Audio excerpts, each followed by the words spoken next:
ചോദിച്ചതിലും നീനച്ചതിലും പരമായി എന്നെ നടത്തിയ ദൈവത്തിനു സ്തോത്രം. ചിന്തിച്ചതിലും പറഞ്ഞതിലും പരമായി എന്നെ കരുതിയ ദൈവത്തിനു സ്തോത്രം.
ചോദിച്ചതിലും നീനച്ചതിലും പരമായി എന്നെ നടത്തിയ ദൈവത്തിനു സ്തോത്രം.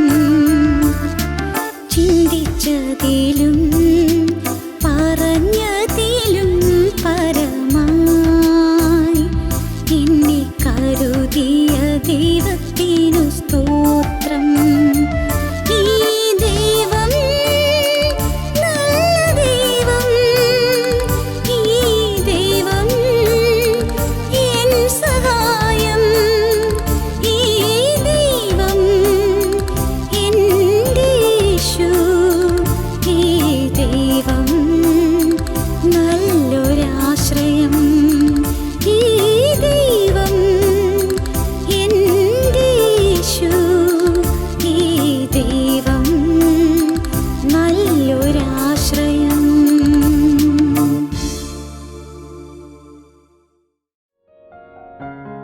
ഞങ്ങളും ക്രൂശിക്കപ്പെട്ട ക്രിസ്തുവിനെ പ്രസംഗിക്കുന്നു.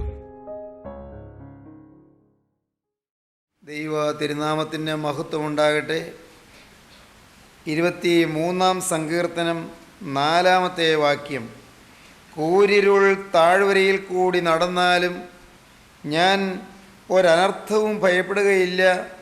നീ എന്നോടുകൂടെ ഇരിക്കുന്നുവല്ലോ, നിൻ്റെ വടിയും കോലും എന്നെ ആശ്വസിപ്പിക്കുന്നു. കൂരിരുൾ താഴ്വര ജീവിതത്തിലുണ്ട്. കൂരിരുൾ താഴ്വരയിൽ കൂടി നടന്നാലും, എൻ്റെ ജീവിതത്തിൽ കൂരിരുൾ താഴ്വര വന്നാലും എനിക്കൊരനർത്ഥവും ഭയപ്പെടേണ്ടി വരികയില്ല. കാരണം നീ എന്നോടുകൂടെ ഇരിക്കുന്നുവല്ലോ. ദൈവമേ, നീ എന്നോടുകൂടെ ഇരിക്കുന്നു. നിൻ്റെ സാന്നിധ്യം എനിക്ക് തരുന്നു. നിൻ്റെ കൃപയുടെ ചിറകടിയിൽ എന്നെ സംരക്ഷിക്കുന്നു. നീ എനിക്ക് ചുറ്റും കോട്ട കെട്ടി പരിപാലിക്കുന്നു. അതുകൊണ്ട് ഒരനർത്ഥവും എനിക്ക് ഭയപ്പെടേണ്ട ആവശ്യമില്ല. കൂരിരുൾ താഴ്വരയിൽ കൂടി നടന്നാലും ഞാൻ ഒരനർത്ഥവും ഭയപ്പെടുകയില്ല. നീ എന്നോട് കൂടെ ഇരിക്കുന്നുവല്ലോ. സഹോദരീ സഹോദരങ്ങളെ, നമ്മുടെ ജീവിതത്തിൽ താഴ്വരകൾ കടന്നു പോകേണ്ടി വരും. നമ്മുടെ ജീവിതത്തിൽ മലകളും പർവ്വതങ്ങളും കടന്നു പോകേണ്ടി വരും. ഈ വർഷത്തിൻ്റെ ആരംഭം മുതൽ അവസാനം വരെയുള്ള നമ്മുടെ ജീവിതത്തിൽ അനേകമനേകം മലകൾ നാം അപ്പുറം കടന്നു പോകേണ്ടി വരും. അനേകമനേകം താഴ്വരകൾ നാം കടന്നു പോകേണ്ടി വരും. മലകളുണ്ട്, താഴ്വരകളുണ്ട്. ആവർത്തന പുസ്തകം 11-ാം അധ്യായത്തിൽ നാം അങ്ങനെയാണ് കാണുന്നത്. നിങ്ങൾ കൈവശമാക്കുവാൻ ചെല്ലുന്ന ദേശമോ മലകളും താഴ്വരകളും ഉള്ളതായി ആകാശത്തു നിന്ന് പെയ്യുന്ന മഴവെള്ളം കുടിക്കുന്നതും നിന്റെ ദൈവമായ യഹോവ പരിപാലിക്കുന്നതുമായ ദേശമാകുന്നു. ആണ്ടിൻ്റെ ആരംഭം മുതൽ അവസാനം വരെ നിന്റെ ദൈവമായ യഹോവയുടെ ദൃഷ്ടി എപ്പോഴും അതിന്മേലിരിക്കുന്നു. ആണ്ടിൻ്റെ ആരംഭം മുതൽ അവസാനം വരെ ദൈവത്തിൻ്റെ ദൃഷ്ടി നിൻ്റെ മേലുണ്ട്. ദൈവത്തിൻ്റെ ദൃഷ്ടി നിന്നെ കണ്ടുകൊണ്ടിരിക്കും. ദൈവത്തിൻ്റെ ദൃഷ്ടി നിന്നെ പരിപാലിച്ചു കൊണ്ടിരിക്കും. ആണ്ടിൻ്റെ ആരംഭം മുതൽ അവസാനം വരെ നിൻ്റെ ദൈവമായ യഹോവയുടെ ദൃഷ്ടി എപ്പോഴും അതിന്മേലിരിക്കുന്നു. മലകൾ കടക്കണം, ക്ലേശമാണ്. കുന്നുകൾ കയറണം, ഭാരമാണ്. അത് പ്രയാസമുള്ള കാര്യമാണ്. മലകൾ കയറി കടന്നു പോകുക അത് ദുഷ്കരമാണ്. അത് യാതനാഭരിതമാണ്. അത് ക്ലേശസമ്പൂർണമാണ്. മലകൾ, കുന്നുകൾ കയറി അപ്പുറം കടന്നു പോവുക. സെഖര്യാ പ്രവാചകൻ്റെ പുസ്തകത്തിൽ പ്രവാചകൻ വളരെ മനോഹരമായൊരു ദൃശ്യം കാണിച്ചു തരുന്നുണ്ട്. എന്താണ്? നിത്യനായ ദൈവം ഒരു വലിയ പർവ്വതം കാണിച്ചു തന്നു. ആ പർവ്വതം കാണിച്ചിട്ട് സെരുബ്ബാബേലിനോട് പറയുകയാണ്, അന്നത്തെ ഗവർണറായ സെരുബ്ബാബേലിനോട്, ദേശാധിപതിയായ സെരുബ്ബാബേലിനോട് പറയുകയാണ്, ശെയൽത്തിയേലിനവനായ സെരുബ്ബാബേലേ, നിൻ്റെ മുമ്പിലുള്ള മഹാപർവ്വതം അത് കണ്ട് നീ ഭയപ്പെടേണ്ട. നീ ആ പർവ്വതം കണ്ട് നീ പേടിക്കേണ്ട. നിൻ്റെ മുമ്പിലുള്ള മഹാപർവ്വതം അത് ഒരു ഗിരിശൃംഗമാണ്. അത് വലിയ കൊടുമുടിയാണ്. അതപ്പുറം കടക്കാൻ പ്രയാസമുള്ളതാണ്. ആ കുന്ന് കയറി പറ്റാൻ പ്രയാസം ഏറെയാണ്. മകനെ സെരുബ്ബാബേലേ, നിൻ്റെ മുമ്പിലുള്ള മഹാപർവ്വതം കണ്ട് നീ പരിഭ്രമിക്കേണ്ട. നിൻ്റെ മുമ്പിലുള്ള വിഘ്നങ്ങൾ കണ്ട് നീ തളരേണ്ട. നിൻ്റെ മുമ്പിലുള്ള അനേകമനേകം തടസ്സങ്ങളുടെ മുന്നിൽ നീ പതറി ഉലഞ്ഞു നിൽക്കേണ്ട. സെരുബ്ബാബേലിൻ്റെ മുമ്പിലുള്ള മഹാപർവ്വതമേ, നീ ആര്? നീ സമഭൂമിയായിത്തീരും. അതിന് കൃപ കൃപ എന്ന ആർപ്പോടുകൂടെ അവൻ ആണിക്കല്ല് കയറ്റും. സെഖര്യാവിൻ്റെ പ്രവചനം 4-ാം അധ്യായത്തിൽ അങ്ങനെയാണ് നാം കാണുന്നത്. 5-ാം വാക്യം മുതൽ വായിക്കുമ്പോൾ, സൈന്യത്താലല്ല ശക്തിയാലുമല്ല എൻ്റെ ആത്മാവിനാൽ അത്രയേ എന്ന് യഹോവയുടെ അരുളപ്പാട്. സൈന്യത്താലല്ല ശക്തിയാലുമല്ല എൻ്റെ ആത്മാവിനാൽ അത്രയെന്ന് സൈന്യങ്ങളുടെ ദൈവമായ യഹോവയുടെ അരുളപ്പാട്. സെരുബ്ബാബേലിൻ്റെ മുമ്പിലുള്ള മഹാപർവ്വതമേ, നീ ആര്? നീ സമഭൂമിയായിത്തീരും. ഇന്നത് പർവ്വതമാണ്, ഇന്നത് ഗിരിശൃംഗമാണ്, ഇന്നത് പർവ്വതത്തിൻ്റെ കൊടുമുടിയാണ്. അത് കടന്നക്കരെ പറ്റാൻ പ്രയാസമാണ്. എന്നാൽ സെരുബ്ബാബേലിൻ്റെ മുമ്പിലുള്ള മഹാപർവ്വതമേ, നീ ആര്? നിന്നെ കണ്ട് സെരുബ്ബാബേൽ പരിഭ്രമിക്കേണ്ട ആവശ്യമില്ല. കാരണം അതിൽ ജീവനുള്ള ദൈവം കൃപയുടെ ആണിക്കല്ല് കയറ്റുകയാണ്. കൃപയുടെ നിറവിൽ ആ മഹാപർവ്വതം അത് സമഭൂമിയായിത്തീരാൻ പോവുകയാണ്. വിഘ്നങ്ങളെല്ലാം മാറാൻ പോവുകയാണ്. പ്രയാസങ്ങളും തടസ്സങ്ങളും നീങ്ങാൻ പോവുകയാണ്. പ്രിയപ്പെട്ടവരെ, ഈ വർഷം മലകൾ കയറിപ്പോകേണ്ടതുണ്ട്. ഭാരപ്പെടേണ്ട. താഴ്വരകൾ കടന്നു പോകേണ്ടതുണ്ട്. അല്പം പോലും മനസ്സ് മടുക്കണ്ട, മനസ്സ് പരിഭ്രമിക്കേണ്ട. താഴ്ചകളുണ്ട്, അധപ്പതനങ്ങളുണ്ട്, വീഴ്ചകളുണ്ട്, പരാജയങ്ങളുണ്ട്, ജീവിതത്തിൽ പല പല തോൽവികളുണ്ട്, പല കാര്യങ്ങളിൽ നഷ്ടങ്ങൾ വന്നു എന്ന് വരാം, ചില കാര്യങ്ങളിൽ കഷ്ടങ്ങൾ വന്നു എന്ന് വരാം, ചിലപ്പോൾ ദുരിതങ്ങൾ നേരിട്ടു എന്ന് വരാം. താഴ്വരയുടെ അനുഭവമുണ്ട്, പർവ്വതത്തിൻ്റെ അനുഭവമുണ്ട്. പ്രിയപ്പെട്ടവരെ, നാം വായിക്കുന്നത് എങ്ങനെയാണ്? നിങ്ങൾ കൈവശമാക്കുവാൻ ചെല്ലുന്ന ദേശമോ മലകളും താഴ്വരകളുമുള്ളതായിട്ടുള്ള ദേശമാണ്. പക്ഷേ ദൈവത്തിൻ്റെ ദൃഷ്ടി അതിന്മേലുണ്ട്. ആദ്യത്തെ താഴ്വര സിദ്ദീം താഴ്വരയാണ്. സിദ്ദീം താഴ്വരയിൽ കീൽക്കുഴികളുണ്ടായിരുന്നു. അതിൽ ആ രാജാക്കന്മാർ ചെന്ന് വീണു, കീൽക്കുഴികളിൽ വീണു. ജീവിതം അഴുക്ക് പറ്റി, ജീവിതം അപകടമായി, ജീവിതം കീൽക്കുഴികളിൽ വീണുപോയി. രാജാക്കന്മാർക്ക് വലിയ പ്രയാസമായി, വലിയ ദുരിതമായി, വലിയ പ്രശ്നമായി, കീൽക്കുഴികളിൽ വീണുപോകും. സിദ്ദീം താഴ്വര. രണ്ടാമത്തെ താഴ്വര ആഘോർ താഴ്വര.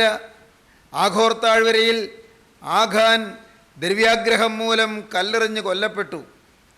അത് സിൽവറിനെ കാണിക്കുന്നു. ഒന്ന് സിദ്ദീം താഴ്വര, അത് സെൽഫ്. രണ്ട് ആഘോർ താഴ്വര, സിൽവർ, ധനം. ധനത്തെ ആഗ്രഹിക്കുന്നത് കൊണ്ട് ദ്രവ്യാഗ്രഹം മൂലം മനുഷ്യൻ അപകടത്തിലാകുന്നു. മനുഷ്യൻ്റെ ഭാവി ഏറ്റവും കൊടിയ ദുരിതത്തിൽ ആണ്ടുപോകാൻ കാരണമായി തീരുന്നു. മൂന്നാമത്തെ താഴ്വര സോരക് താഴ്വര. ശിംശോൻ സോരക് താഴ്വരയിൽ ദലീലായുടെ മടിയിൽ കിടന്നുറങ്ങി. സെക്സിനെ കാണിക്കുന്നു, ലൈംഗിക അരാജകത്വത്തെ കാണിക്കുന്നു, ലൈംഗികമായ അശുദ്ധിയെ കാണിക്കുന്നു, ലൈംഗികമായ അസാൻമാർഗികത്വത്തെ, സദാചാരവിരുദ്ധമായ മനോഭാവത്തെ കാണിക്കുന്നു, അസാൻമാർഗികമായ കാഴ്ചപ്പാടുകളെ സൂചിപ്പിക്കുന്നു. സെക്സ്. ശിംശോൻ്റെ ബലഹീനത അതായിരുന്നു. സോരക് താഴ്വര സെക്സിൻ്റെ വീഴ്ചയെ കാണിക്കുന്ന താഴ്വരയാണ്. നാലാമത്തെ താഴ്വര ഏലാ താഴ്വര. അത് നാം ചിന്തിച്ചതാണ്. ഏലാ താഴ്വര അത് സാത്താൻ്റെ താഴ്വരയാണ്. ഗോലിയാത്ത് വെല്ലുവിളിച്ച താഴ്വരയാണ് ഏലാ താഴ്വര. എന്നാൽ ആ ഗോലിയാത്തിനെ ദാവീദ് ജയിച്ചു. അത് ജയത്തിൻ്റെ താഴ്വരയുമാണ്, സെയ്റ്റൻ്റെ താഴ്വരയാണ്, സക്സസിൻ്റെ താഴ്വരയുമാണ്. സെയ്റ്റൻ്റെ മേൽ സക്സസ് നേടുന്ന താഴ്വരയാണ് ഏലാ താഴ്വര. സാത്താൻ്റെ മേൽ ജയം നേടുന്ന താഴ്വരയാണ് ഏലാ താഴ്വര. ഇപ്പോൾ അഞ്ചാമത്തെ താഴ്വര നാം ചിന്തിക്കാൻ പോവുകയാണ്, കൂരിരുൾ താഴ്വര. കൂരിരുൾ താഴ്വരയിൽ കൂടി നടന്നാലും ഞാൻ ഒരനർത്ഥവും ഭയപ്പെടുകയില്ല, നീ എന്നോട് കൂടെ ഇരിക്കുന്നുവല്ലോ. ദൈവത്തിൻ്റെ വലിയ നാമം മഹത്വപ്പെടട്ടെ. സഹോദരങ്ങളെ, കൂരിരുൾ താഴ്വര എന്നത് ഇംഗ്ലീഷിൽ നിന്ന് നേരെ തർജ്ജമ ചെയ്താൽ മരണനിഴൽ താഴ്വര എന്ന് വേണം പറയാൻ. It is the valley of the shade of death. Shade of death, അത് മരണത്തിൻ്റെ നിഴൽ താഴ്വരയാണ്. കൂരിരുൾ താഴ്വര അത് മരണനിഴൽ താഴ്വരയാണ്, അത് കൂരിരുട്ടിൻ്റെ താഴ്വരയുമാണ്. It is the valley of the shade of death, അത് മരണത്തിൻ്റെ നിഴലുള്ള താഴ്വരയാണ്. It is the valley of the shade of darkness, അത് കൂരിരുട്ടിൻ്റെ നിഴൽപ്പാടുള്ള താഴ്വരയാണ്. മരണം കൂരിരുട്ട് പോലാണ് മനുഷ്യനെ സന്ധിക്കുന്നത്. മരണം യാതനാഭരിതമാണ്, മരണം ദുസ്സഹമാണ്, മരണം വേദനാജനകമാണ്. വിയോഗം, വിരഹം എല്ലാവർക്കും വേദനയാണ്. മരണം ജീവിത അന്ത്യമാണ്. ഭൗതിക ജീവിതത്തിൻ്റെ പര്യവസാനമാണ് മരണമെന്ന് പറയുന്നത്. പ്രിയപ്പെട്ടവരെ, നാം ഓരോരുത്തരും ഈ താഴ്വരയിൽ കൂടി പോയേ പറ്റൂ. മരണനിഴൽ താഴ്വരയിൽ കൂടി സകലമാന മനുഷ്യരും പോയേ പറ്റൂ. നാം എല്ലാവരും നേരിടേണ്ടി വരും. മരണത്തിൻ്റെ താഴ്വരയിൽ കൂടി കടന്നു പോകേണ്ടി വരും. ഈ വർഷമാണോ അത് സംഭവിക്കുന്നത് നമുക്കറിഞ്ഞുകൂടാ. മരണനിഴൽ താഴ്വരയിൽ കൂടി ഈ വാക്കുകളെ കേൾക്കുന്ന ആരെല്ലാം കടന്നു പോകും നമുക്കാർക്കിപ്പോൾ അറിഞ്ഞുകൂടാ. അതെല്ലാം നിത്യനായ ദൈവത്തിൻ്റെ സന്നിധിയിലിരിക്കുന്ന കാര്യങ്ങൾ, ദൈവത്തിൻ്റെ കാര്യപരിപാടിയിലിരിക്കുന്ന കാര്യങ്ങൾ. എന്നാൽ ഒന്നുണ്ട്, നമുക്കൊരു കാര്യം തീരുമാനിക്കാം. മരണനിഴൽ താഴ്വരയിൽ കൂടി കടക്കുമ്പോഴും ആ മരണനിഴലിലെ കൂരിരുൾ താഴ്വര താണ്ടുമ്പോഴും നമുക്കൊരു ധൈര്യം വേണം. നാഥ, നീ എന്നോടുകൂടെ ഇരിക്കുന്നുവല്ലോ. അതൊരു വലിയ പ്രാഗൽഭ്യമാണ്, അത് വലിയ ആശ്വാസമാണ്. മരണം നമ്മുടെ ശരീരത്തിൽ അരിച്ചരിച്ച് കയറുമ്പോൾ പ്രിയപ്പെട്ടവരെ, നമ്മുടെ ഹൃദയത്തിൻ്റെ ഉള്ളിൽ ക്രിസ്തുവിൻ്റെ സാന്നിധ്യം അനുഭവിക്കുന്ന മഹത്തായൊരു സൗഭാഗ്യമുണ്ട്. ഭക്തന്മാരനുഭവിച്ചതാണത്, വിശുദ്ധന്മാർ അനുഭവിച്ചതാണത്, വിശ്വാസവീരന്മാർ അനുഭവിച്ചതാണ്. അപ്പോസ്തലനായ പൗലോസ് മരണം അടുത്തു എന്ന് വന്നപ്പോൾ എഴുതിയ ലേഖനമാണ് തീമോത്തിയോസ് എഴുതിയ 2-ാമത്തെ ലേഖനം. അപ്പോസ്തലനായ പൗലോസ് 14 ലേഖനം എഴുതിയതിൽ ഏറ്റവും ഒടുക്കം എഴുതിയ ലേഖനമാണ് തീമോത്തിയോസിന് എഴുതിയ 2-ാമത്തെ ലേഖനം. ആ 2-ാമത്തെ ലേഖനത്തിൽ അതിൻ്റെ ഒടുവിലത്തെ അധ്യായത്തിൽ അപ്പോസ്തലൻ പറയുകയാണ്, എൻ്റെ നിര്യാണകാലം അടുത്തു, ഞാനിതാ പാനീയാഗമായി ഒഴിക്കപ്പെടാൻ പോകുന്നു, എൻ്റെ മരണം അടുത്തു എന്ന്. ഉറപ്പായി റോമൻ സീസറിൻ്റെ പടയാളികൾ അപ്പോസ്തലനായ പൗലോസിനെ വെട്ടി വീഴിക്കുമെന്ന് ഉറപ്പായി, വെട്ടിക്കൊല്ലുമെന്ന് ഉറപ്പായി. മരണത്തെ മുഖാമുഖം കാണുകയാണ്. എത്ര സമയമുണ്ട്, എത്ര ദിവസമുണ്ട് അറിഞ്ഞുകൂടാ, വിധി വന്നു കഴിഞ്ഞു. റോമൻ കൈസറുടെ പടയാളികൾ ഈ ദൈവത്തിൻ്റെ വ്രതനെ, ദൈവത്തിൻ്റെ അപ്പോസ്തലനെ കൊല്ലുമെന്ന് നിശ്ചയമായി.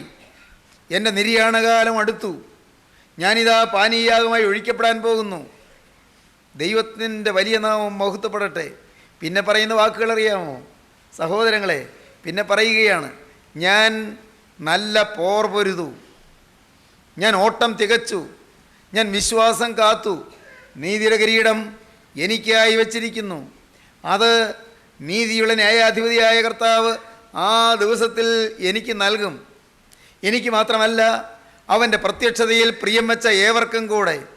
ദൈവജനമേ, അവൻ്റെ പ്രത്യക്ഷതയിൽ പ്രിയം വച്ച എല്ലാവർക്കും നീതിயின் കിരീടം എൻ്റെ കരുണയുള്ള കർത്താവ് തരും. ഇന്ന് മരണമെന്നെ പിടികൂടുന്നു, മരണമെന്നെ വീഴിക്കുന്നു, ഈ ശരീരത്തിൽ നിന്ന് പ്രാണൻ വിട്ടുപോകുന്നു. അതിന് ഏതാനും സമയം മാത്രം ബാക്കി. പക്ഷേ ഞാനൊന്ന് കാണുന്നു എന്നാണ് അപ്പോസ്തലൻ പറയുന്നത്. നീതിயின் കിരീടവും വഹിച്ചുകൊണ്ട് എൻ്റെ വാഴ്ത്തപ്പെട്ട കർത്താവ് ഈ യോർദാൻ്റെ മറുപുറത്ത്, ഈ മരണത്തിൻ്റെ മറുപുറത്ത് നിൽക്കുന്നത് ഞാനിപ്പോൾ വിശ്വാസ കണ്ണുകളാൽ കാണുകയാണ്. എൻ്റെ നാഥൻ എന്നെ എതിരേൽപ്പാൻ അപ്പുറത്ത് മരണയോർദാൻ്റെ അങ്ങേ കരയിൽ കരം നീട്ടിക്കൊണ്ട് നിൽക്കുന്നത് ഞാൻ കാണുകയാണ്. പ്രിയപ്പെട്ടവരെ, അതെന്തൊരു അനുഭൂതിയാണ്, അതെന്തൊരു ഭാഗ്യമാണ്. നാം എല്ലാവരും നേടേണ്ടതാണത്. ആ മഹാഭാഗ്യം, ക്രിസ്തു കൂടെയുണ്ട് എന്നുള്ള ധൈര്യത്തോടെ മരണത്തെ അഭിമുഖീകരിക്കാൻ നമുക്ക് കഴിയണം. യേശു ക്രിസ്തു കൂടെയുണ്ട് എന്ന്, കർത്താവ് എന്നോട് കൂടെയുണ്ട് എന്ന്. ഊരിരുൾ താഴ്വരയിൽ കൂടി നടന്നാലും ഞാൻ ഒരനർത്ഥവും ഭയപ്പെടുകയില്ല. ദൈവമേ, നീ എന്നോടുകൂടെ ഇരിക്കുന്നുവല്ലോ. മരണനിഴൽ താഴ്വരയിൽ കൂടി കടന്നാലും ഞാൻ ഒരു അനർത്ഥവും ഭയപ്പെടുകയില്ല, നീ എന്നോടുകൂടെ ഇരിക്കുന്നുവല്ലോ. അപ്പോസ്തലന് ധൈര്യമുണ്ട്. അപ്പോസ്തലൻ എത്ര ശാന്തതയോടെയാണ് തൻ്റെ പ്രിയ ശിഷ്യനായ തീമോത്തിയോസിനോട് പറയുന്നത്, മകനെ, വചനം പ്രസംഗിക്കുക, ഞാനിതാ പോവുകയാണ്, ഞാൻ ഇപ്പോൾ തന്നെ പാനീയമായി ഒഴിക്കപ്പെടാൻ പോവുകയാണ്. നീ ഒരു കാര്യം ചെയ്യണം, വചനം പ്രസംഗിക്കുക, നിർമ്മതനായിരിക്കുക, സമയത്തും അസമയത്തും ഒരുങ്ങി നിൽക്കുക, നിന്റെ ശുശ്രൂഷ നിറപടിയായി നിവർത്തിക്കുക. ഞാനോ ഇപ്പോൾ തന്നെ പാനീയമായി ഒഴിക്കപ്പെടാൻ പോകുന്നു, എൻ്റെ നിര്യാണകാലം അടുത്തു. പക്ഷേ ഞാൻ നല്ല പോർ പൊരുതു, ഞാൻ ഓട്ടം തികച്ചു, ഞാൻ വിശ്വാസം കാത്തു, നീതിയുടെ കിരീടം എനിക്കായി വച്ചിരിക്കുന്നു. അത് നീതിയുള്ള ന്യായാധിപതിയായ കർത്താവ് ആ ദിവസത്തിൽ എനിക്ക് നൽകും. എനിക്ക് മാത്രമല്ല, അവൻ്റെ പ്രത്യക്ഷതയിൽ പ്രിയം വച്ച ഏവർക്കും കൂടെ. എൻ്റെ ബഹുമാന്യ സഹോദരങ്ങളെ, എന്തൊരു പ്രാഗൽഭ്യമാണ് അപ്പോസ്തലൻ്റെ വാക്കുകളിൽ നിറഞ്ഞു നിൽക്കുന്നത്. നമ്മുടെ ജീവിതത്തിൽ മരണത്തെ പുഞ്ചിരിയോടെ നേരിടാൻ സാധിക്കണം. അത് കിട്ടണമെങ്കിൽ എന്തു വേണം? ക്രിസ്തു നമ്മോടുകൂടെ ഉണ്ടെന്നുള്ള ഉറപ്പ് നമുക്കുണ്ടായിരിക്കണം. ക്രിസ്തു നമ്മോടുകൂടെ ഉണ്ടായി എന്നുള്ള ഉറപ്പുണ്ടാകണമെങ്കിൽ എന്തു വേണം? നമ്മുടെ പാപങ്ങൾ ക്ഷമിക്കപ്പെട്ടു എന്നുള്ള നല്ല ധൈര്യം നമുക്ക് വേണം. എൻ്റെ കറകളെല്ലാം യേശുക്രിസ്തുവിൻ്റെ തിരുരക്തത്താൽ കഴുകപ്പെട്ടു എന്നുള്ള ഉറപ്പ്, എൻ്റെ പാപങ്ങളെല്ലാം യേശു തമ്പുരാൻ കഴുകിത്തന്നു എന്നുള്ള ഉറപ്പ്, യേശുവിൻ്റെ തിരുവിലാവ് പൊട്ടിയൊഴുകിയ ചോരയാലും നീരിനാലും എൻ്റെ പാപക്കറകൾ കഴുകി തന്നു എന്നുള്ള ധൈര്യം. ദൈവത്തിൻ്റെ വലിയ നാമം മഹത്വപ്പെടട്ടെ. സഹോദരങ്ങളെ, ആ ഒരു ധൈര്യമാണ് സ്തേഫാനോസിനുണ്ടായിരുന്നത്. അപ്പോസ്തലപ്രവൃത്തികളുടെ പുസ്തകം 7-ാം അധ്യായം നാം വായിക്കുമ്പോൾ അതിൻ്റെ ഒടുവിലത്തെ ഖണ്ഡികയിൽ സ്തേഫാനോസിൻ്റെ രക്തസാക്ഷി മരണം നാം കാണുന്നു. ആദ്യത്തെ പ്രസംഗത്തിൽ, കന്യപ്രസംഗത്തിൽ തന്നെ സ്തേഫാനോസ് കല്ലെറിയപ്പെട്ടു. ശക്തിയേറിയ ദൂത് സംസാരിക്കുകയായിരുന്നു, ആത്മനിറവിൻ്റെ വചനം സംസാരിക്കുകയായിരുന്നു. ദൈവാത്മാവിൽ പ്രചോദിതമായി, ദൈവാത്മാവിൽ ശക്തീകരിക്കപ്പെട്ടവനായി, ദൈവത്തിൻ്റെ പരിശുദ്ധാത്മാവിനാൽ നിയന്ത്രിക്കപ്പെട്ടവനായി ആത്മനിറവിൻ്റെ വചനം സംസാരിക്കുകയായിരുന്നു.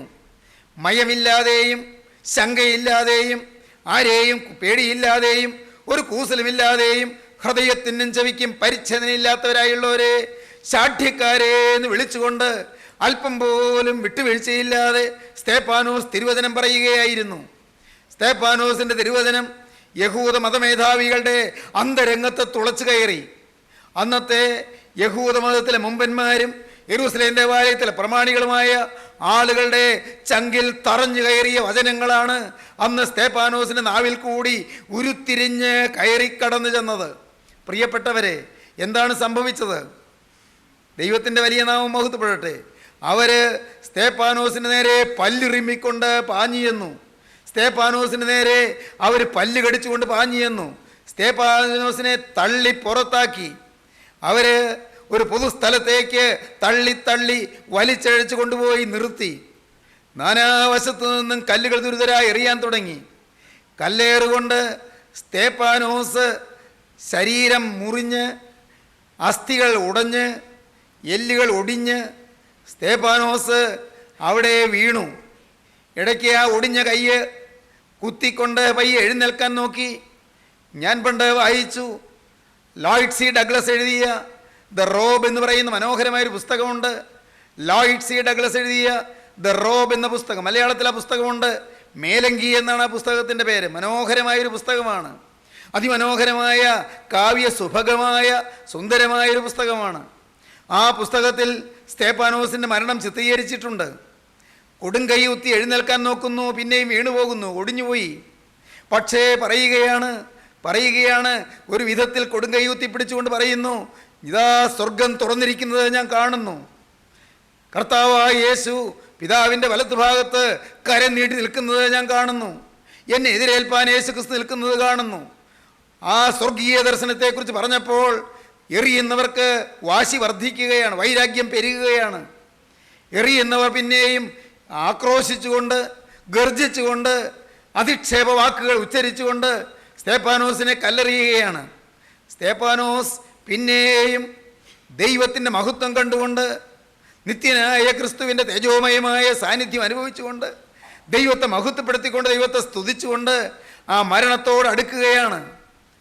ശരീരം ഒടിഞ്ഞ് തകർന്ന്, ചോര ചീറിത്തെറിച്ച്, ചോര തെറിക്കുന്ന കൂടെ മാംസശകലങ്ങളും തെറിച്ച്, കല്ലേറുകൊണ്ട് ഉടഞ്ഞ് സ്തേഫാനോസ് നിലത്ത് വീഴുകയാണ്.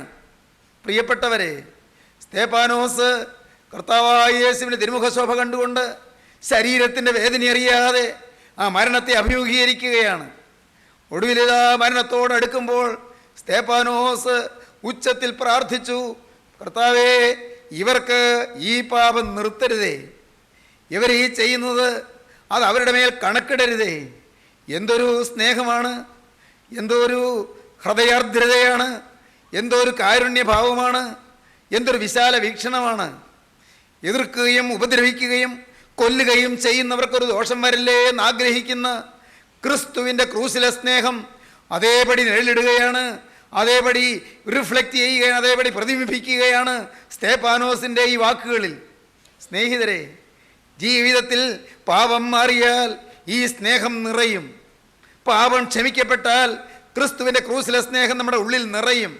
ക്രൂസിലെ സ്നേഹം നിറഞ്ഞാൽ മരണം നമുക്ക് തൃണതുല്യമായി മാറും, പുല്ലിന് തുല്യമായി മാറും. മരണം നമുക്ക് പേടിയില്ലാതാകും, മരണത്തെ നമുക്ക് ഭയമില്ലാതാകും. സഹോദരീ സഹോദരങ്ങളെ, ഇന്ന് നിങ്ങൾ ഈ വാക്കുകളെ കേൾക്കുമ്പോൾ നിങ്ങൾ ഇരിക്കുന്ന ഇരിപ്പിൽ ഇരുന്നു കൊണ്ട് നിങ്ങൾ ഒരു കാര്യം കാണണം. കർത്താവേ, മരണനേരത്ത് എന്നെ എതിരേൽപ്പാനായി അവിടുത്തെ ദൂതന്മാരെ അയക്കുകയും എന്നെ എതിരേൽപ്പാനായി, എന്നെ സ്വീകരിപ്പാനായി കരം നീട്ടി നിൽക്കുകയും ചെയ്യുന്ന എൻ്റെ നാഥ, നിൻ്റെ ആണിപ്പാടുള്ള കരം കണ്ടുകൊണ്ട് ഓരോ ദിവസവും എനിക്ക് ആരംഭിക്കണം, ഓരോ ദിവസവും എനിക്ക് പുലരണം, ഓരോ ദിവസവും എനിക്ക് അവസാനിക്കണം. മരണം വന്ന് പിടികൂടട്ടെ, മരണം ഏത് പ്രായത്തിലും വന്നുകൊള്ളട്ടെ. എൻ്റെ കർത്താവേ, ശുശ്രൂഷ ഉള്ള കാലം നിറപടിയായി നിവർത്തിക്കണം. എന്നെ ഏൽപ്പിച്ച വേല നിറപടിയായി തികയ്ക്കണം. നിന്റെ ശുശ്രൂഷ നിറപടിയായി നിവർത്തിക്കുക എന്ന് അപ്പോസ്തലൻ തീമോത്തിയോസിനോട് പറയുന്ന ആ വാക്യം ഇംഗ്ലീഷിൽ നത്തിങ് ബി ലെഫ്റ്റ് അൺഡൺ എന്നാണ് English. Nothing be left undone, ഒന്നും പൂർത്തീകരിക്കാതെ ഇട്ടേച്ച് പോകരുത്. Nothing be left undone. മകനെ, നീ പൂർത്തീകരിക്കാതെ ഒന്നും ബാക്കിയിട്ടിട്ട് പോകരുത്. എല്ലാം പൂർത്തീകരിക്കണം. ചെയ്യാനുള്ളതെല്ലാം ചെയ്തു തീർക്കണം. നീ നിവർത്തിക്കാനുള്ളതെല്ലാം നിവർത്തിച്ചു തീർക്കണം. നീ പറഞ്ഞു തീർക്കാനുള്ളതെല്ലാം പറഞ്ഞു തീർക്കണം. ഞാൻ ഒന്നുകൂടി പറയട്ടെ, മോനെ, നീ സ്തുതിക്കാനുള്ളതെല്ലാം സ്തുതിച്ചു തീർക്കണം. നിനക്ക് സ്തുതിക്കാൻ വകയില്ലേ? നിനക്ക് ദൈവത്തെ വാഴ്ത്താൻ വകയില്ലേ? ദൈവത്തെ മഹത്വപ്പെടുത്താൻ നിനക്ക് വകയില്ലേ? ദൈവം തന്ന കൃപകളോർത്ത് സ്തുതിക്കാൻ വകയില്ലേ? ദൈവം ഇത്രത്തോളം നിന്നെ കാത്തു തോർത്ത് നിനക്ക് ദൈവത്തെ മഹത്വം വർണ്ണിച്ചു പാടാൻ നിനക്ക് വകയില്ലേ? സ്തുതിച്ച് തീർക്കണം പ്രിയരെ, ബാക്കി വെച്ചേക്കരുത്. സ്തുതിച്ച് തീർക്കണം. സ്തുതിച്ച് സ്തുതിയുടെ കടം തീർക്കണം. സ്തുതി കടമായി ബാക്കി ഇരിക്കരുത്. ഒന്നും കടമായി വെച്ചേക്കരുത്. ഒന്നും ബാക്കി ഇരിക്കരുത്. Nothing be left undone. പൂർത്തീകരിക്കാതെ ഒന്നും വെച്ചേക്കരുത്. മരണനിഴൽ താഴ്വരയിൽ കൂടി കടന്നാലും ഞാനൊരു അനർത്ഥവും ഭയപ്പെടുകയില്ല. എൻ്റെ ദൈവമേ, നീ എന്നോടുകൂടെ ഇരിക്കുന്നുവല്ലോ. ഇന്ന് ദൈവജനമേ, നിങ്ങളൊരു വ്യക്തമായൊരു തീരുമാനമെടുക്കുവീൻ. മരണത്തിൻ്റെ തണുത്ത കൈകൾ എപ്പോൾ എന്നെ പിടികൂടാൻ വന്നാലും ഞാൻ പ്രസന്നതയോടെ, പുഞ്ചിരിയോടെ, മുഖശോഭയോടെ എൻ്റെ നാഥനെ ഞാനിതാ സന്ധിക്കും. അവൻ്റെ സന്നിധിയിലേക്ക് ഞാൻ പറന്നെത്തും. എൻ്റെ ദൈവമേ, നിന്റെ ദൂതന്മാർ എന്നെ എതിരേറ്റുകൊണ്ട് പോകും. മരണം എപ്പോൾ എങ്ങനെ സമീപിച്ചാലും ഞാൻ പതറുകയില്ല, ഞാൻ ഉലയുകയില്ല. ഞാൻ സന്തോഷത്തോടെ, സമാധാനത്തോടെ, പുഞ്ചിരിയോടെ ഞാൻ മരണത്തെ നേരിടും. നാഥ, അതിനായി എൻ്റെ ജീവിതം നിന്റെ പാദപീഠത്തിലേക്ക് സമർപ്പിക്കുന്നു. ഇപ്പോൾ നീ കുരിശിൽ ചിന്തിയ ഒരു തുള്ളി രക്തം എൻ്റെ ചങ്കിൽ വന്ന് വീഴണമേ, എൻ്റെ ശിരസിൽ വന്ന് വീഴണമേ, എൻ്റെ ഓരോ അവയവത്തിലും വന്ന് വീഴണമേ. എന്നെ നീ ഒന്ന് കഴുകണമേ, എന്നെ നീ ഒന്ന് ശുദ്ധീകരിക്കണമേ.